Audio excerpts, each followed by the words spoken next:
Alrighty, party peoples of the interwebs, this is your daily dose of the Trump trial recap. I don't know what day we're on right now, but we finished the examination in chief of the star witness, convicted perjurer Michael Cohen, and we have entered into the beginning of, or the commencement of his cross-examination. And suffice to say, you can call it spin, you can call it bias, you can call it whatever. It ain't going well for Michael Cohen. It's going so bad that even the folks at MSNBC, the propagandist hacks at MSNBC, have to admit that yeah, Michael Cohen was okay in his examination in chief. He didn't do quite so well in the beginning of the cross-examination. Holy hell, no crap. We've been talking about this for many hours now. You're a fresh face, fresh voice. Give us your insights.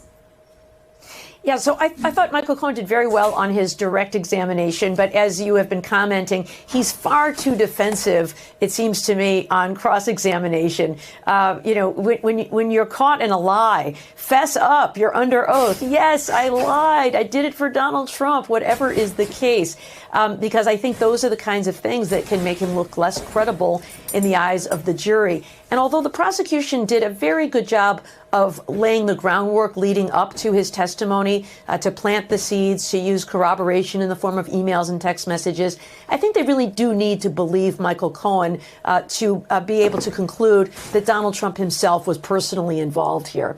And so, typically on cross-examination, there are two schools of thought. One is, I'm just going to make a couple key points. I'm going to get in, I'm going to get out, and I'm going to sit down. The other is, I am going to wear this witness down. I am going to expose him. I'm going to make him lose his cool. And it seems to be that latter strategy that Todd Blanche is following here. So we were going to see a couple of days of this. And I think the jury is going to see the true colors of Michael Cohen. And I think, he's someone who lies. He's lied consistently throughout his life. And so now is his opportunity to own up to that. And I think all of the hedging does not do him well or the government. I mean, being examined by a friendly attorney who has prepared you for the questions they're going to ask you, who's gotten away with murder in terms of asking leading questions. Yeah, of course, if that goes bad in chief, then you've really done something wrong. And I dare say it didn't even go that well in chief because Michael Cohen is a convicted perjurer, is a known liar, is a scoundrel of the highest order. And that exudes through in his examination in chief. I did a summary vlog of that, which I posted earlier today. But my goodness, get into the cross-examination. It's outrageous. Here are my highlights of the day. And if you had to summarize this day in one word, it would be interest. And no, not the type of interest a banker charges on a loan, but rather the self-interest, the financial interest, and the interest in maintaining his freedom that Michael Cohen has in cooperating with the prosecution. Appreciate the fact that Michael Cohen has become a Democrat political operative, along with all of the other players in this case. You got Soros-funded Alvin Bragg political operative carrying out this prosecution. You've got your politically motivated Judge Juan Marchand, a political activist, basically on the bench, acting as the judge in this case. You've got your Democrat political operative Stormy Daniels, who can't remember anything when it's time not to remember anything. Did you sign this letter that was released today? I don't know, did I? And now you've got your political operative, Michael Cohen, and it has been confirmed on the stand. He has not only a financial interest in everything that's going on, his very freedom depends on successfully cooperating with the prosecution to put Trump behind bars like he has on his shirts that he's hawking on TikTok. And speaking of the political hacks at the propagandist rag that is the MSNBC, we're going to come back to them not once but twice in this vlog. Let's start with Kyle Griffin, who's doing some stellar reporting for and on behalf of MSNBC. Kyle Griffin, at Kyle Griffin 1, executive producer at The Weekend MSNBC. Opinions mine, do not congratulate. Don't worry about that. And what really drives me crazy, he makes me want to hate that episode of The Simpsons. That was when Lisa becomes a vegetarian. It's one of the greatest episodes of all time. It's in his banner, and now I'm inclined to hate it. Kyle Griffin, at Kyle Griffin 1. Breaking! Prosecutor Susan Hoffinger asked Michael Cohen to state why he paid $130,000 to Stormy Daniels. Cohen, quote, to ensure that the story would not come out, would not affect Mr. Trump's chances of becoming president of the United States, end quote. Hoffinger asked him to state at whose direction he paid Daniels. Cohen, quote, Trump's, end quote. Now, first of all, appreciate that all of those are exquisitely, and I dare say legally impermissible leading questions for a lawyer, a prosecutor, to be asking their own witness. But my goodness, it doesn't sound like Judge Marchand is inclined to accept any objections or rein in the leading questions being asked to the convicted perjurer, so he gets asked a series of leading questions by the prosecution. Kyle Griffin hails it as a success. The convicted convicted perjurer, confirms now, contradicting what he had said years ago on multiple occasions, confirms now that he's telling the truth, and when he said the opposite years ago, he was lying. So you should now trust the convicted perjurer now when he says he lied in the past, when he said he didn't do what he said he's doing now.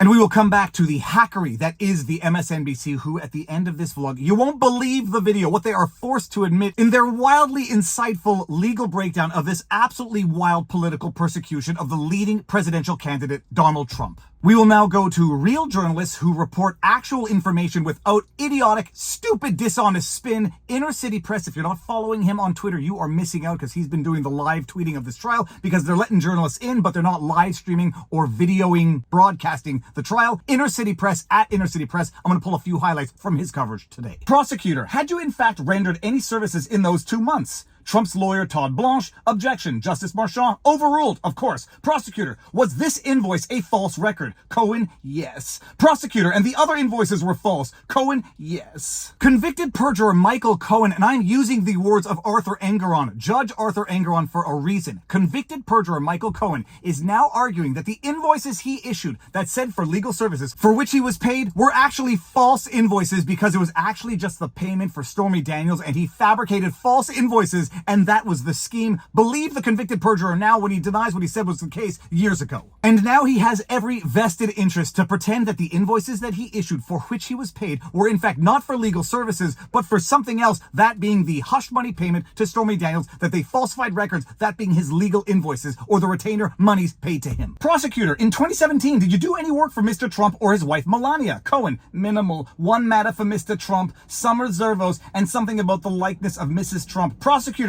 did you receive emails from Alan Garten? Cohen, very minimal work. Understand what Cohen is doing right now. Now he has to pretend that he didn't actually render any legal services of value or of any importance for Trump at the time in order to pretend that the monies he was paid for legal services he rendered at the time and invoiced at the time were in fact not legal services that he rendered, and he falsely invoiced for them as part of this scheme. Prosecutor, why did you make false statements to Congress? Cohen, I was staying on President Trump's message that there was no Russia, Russia, Russia. Prosecutor, did you continue to lie and pressure others to lie about the payoffs to McDougal and Daniels? Yes. This is Michael Cohen's vindication tour, the time he finally comes clean and tells the truth once and for all for the jury in order to frame Donald Trump. And why? Well, he might have some financial and freedom-based incentives to do so. And while this all goes fine and well when you're being asked leading questions by the prosecution, the attorney that prepped you for this examination, things just go a little bit sideways in cross-examination. Cohen, they showed me an agreement that violated the First Amendment. Trump's lawyer, Blanche, objection. Prosecutor, I'll ask a few leading questions. Ha! Did the agreement constrain your ability to speak? Cohen, yes, I was writing a book.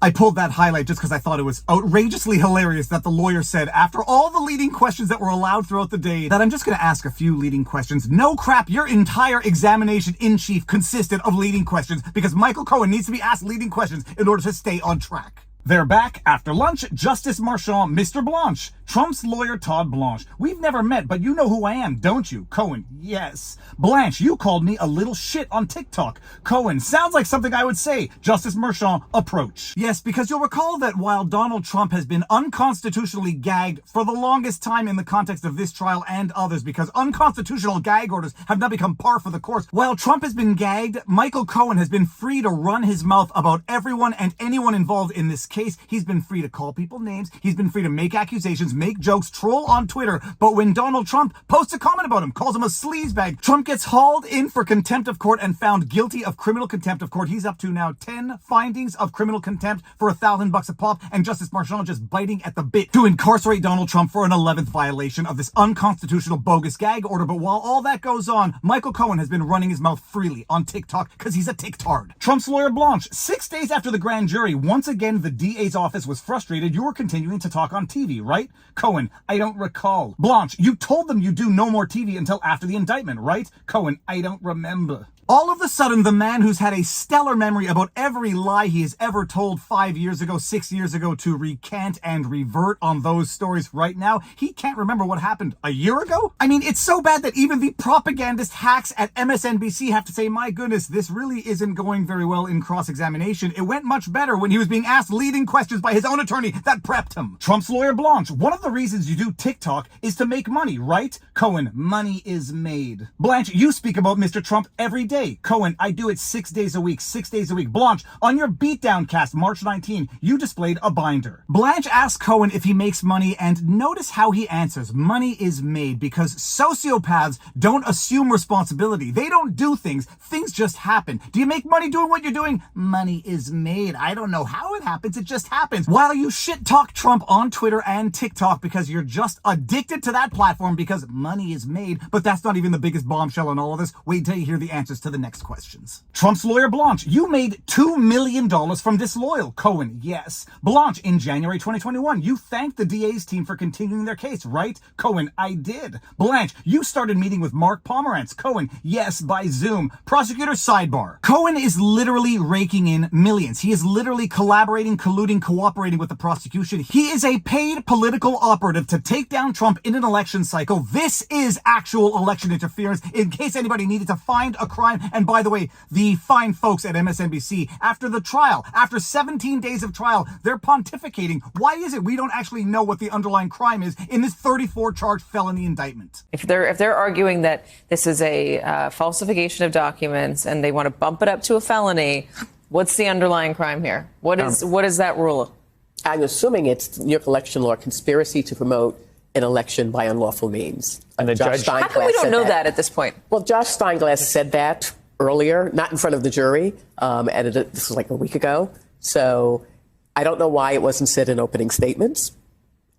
You typically, in an opening statement, you tell them what the charges are and what you intend to prove. You don't say at the end, surprise, this is it. But I think that's going to be it, the New York election fraud violation. can I maybe give a slight, sort of more favorable take to the opening, which is I thought they framed the case based on the facts, and then the law will be given to them by the judge. But they said this case is about two things. First, you're going to hear about election fraud. There's an election fraud conspiracy, and that's sort of the David Pecker conspiracy that was laid out with the first witness. And they said that's this scheme. Then you're going to hear about the cover-up of that scheme. So they really wanted to talk about just what are the facts. We're not going to we'll do with how this, if you put a legal grid on it, we'll do that later. And that's where they will get from the judge all of what is required in order for the state to prove its case. I mean, this is going so badly that the hacks at the MSNBC are forced to admit that they don't even understand or know what the underlying crime is. But my goodness, if it wasn't enough that Michael Cohen had personal animus, had financial interest, wait until you hear this, because this is the creme de la creme of the cross-examination of today as far as I'm concerned. Trump's lawyer Blanche, you wanted the DA's office to say you were helping, right? Cohen, I would say so. Blanche, until November 2021, you were still under home confinement. Cohen, I was allowed to go out 3 hours a day in Manhattan with an ankle bracelet, then phone. It turns out that Michael Cohen's literal freedom was predicated on or potentially influenced by his cooperation with the prosecution, as if he didn't already have enough of a financial interest, a personal animus against Donald Trump for having denied him what he thought he was entitled to. He wanted to be the attorney general, and although he would have been better than Merrick Garland, my goodness, would he have been the second worst attorney general of all time. After he got denied that, he had personal animus against Donald Trump. But now it would seem that his very freedom is predicated on cooperating with the prosecution.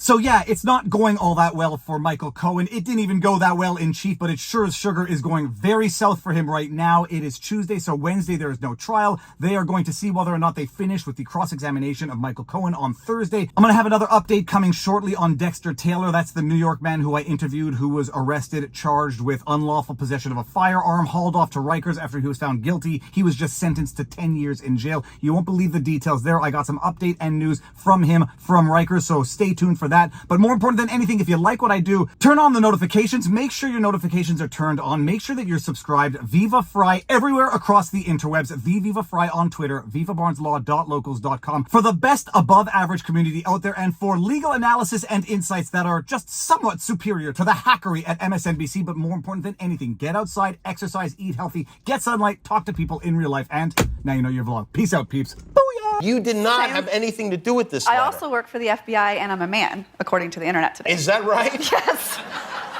Well, we'll have to do a full examination and figure that out.